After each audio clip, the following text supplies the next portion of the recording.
এইবার কিন্তু ইরান জায়গা মতো আঘাত করছে, এটাই দরকার ছিল। আজকে সকাল থেকেই কিন্তু খবর যে নেতানিয়াহু নাই হয়ে গেছে, কিন্তু ইরানের যে খবর তাতে বলা হচ্ছে নেতানিয়াহুর কার্যালয়ে ক্ষেপণাস্ত্র হামলার দাবি। এখন এই হামলার ফলে নেতানিয়াহুর কি পরিণতি বা পরিস্থিতি এখনো পরিষ্কার না।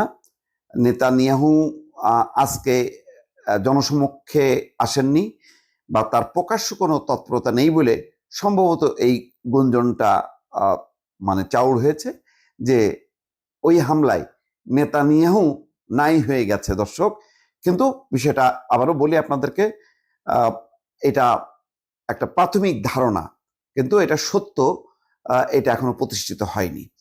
ইসরায়েলি প্রধানমন্ত্রী বেনিয়ামিন নেতানিয়াহুর কার্যালয়ে ক্ষেপণাস্ত্র হামলার চালানোর দাবি করেছে ইরানের বিপ্লবী গার্ড বাহিনী আইআরজিসি। নেতানিয়াহুর কার্যালয় ছাড়াও ইসরায়েলি বিমান বাহিনী প্রধানের সদর দপ্তরকে লক্ষ্যবস্তু করেছে ইরান। সোমবার আইআরজিসির এক বিবৃতির বরাত দিয়ে ইরানের রাষ্ট্রায়ত্ত বার্তা সংস্থা ফার্স নিউজ এজেন্সির প্রতিবেদনে এই তথ্য জানানো হয়েছে। আইআরজিসি বলেছে ইসরায়েলি প্রধানমন্ত্রী বেনিয়ামিন নেতানিয়াহুর কার্যালয় এবং ইসরায়েলি বিমান বাহিনী প্রধানের সদর দপ্তরে ক্ষেপণাস্ত্র হামলা চালানো হয়েছে। বিবৃতিতে বিপ্লবী গার্ড বলেছে ইহুদিবাদী শাসক গোষ্ঠীর অপরাধী প্রধানমন্ত্রীর কার্যালয় এবং তাদের বিমান বাহিনীর কমান্ডারের সদর দপ্তরে হামলা চালানো হয়েছে।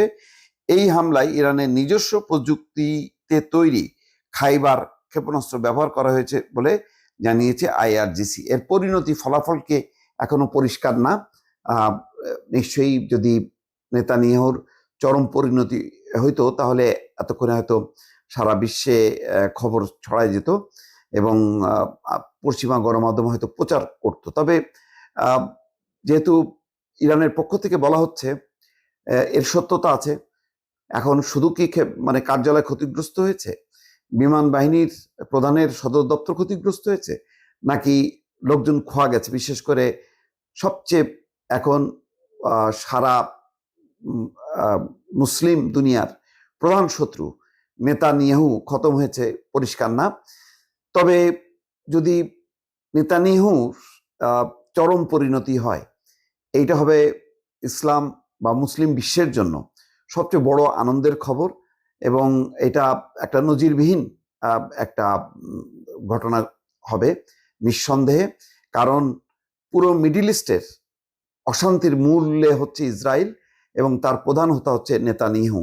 নেতানিয়াহুর হাতে দগদগে রক্ত, যাকে আন্তর্জাতিক অপরাধ ট্রাইব্যুনাল ইতিমধ্যে তাকে দণ্ড দিয়েছে এবং যেখানে তাকে পাওয়া যাবে তাকেই অ্যারেস্ট করা হবে।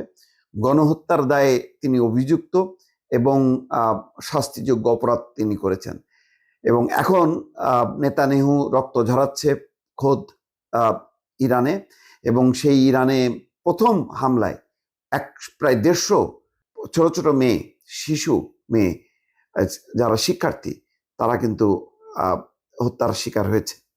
কত বড় নৃশংস কাণ্ড! এটা নিয়ে পশ্চিমা দুনিয়া চুপচাপ।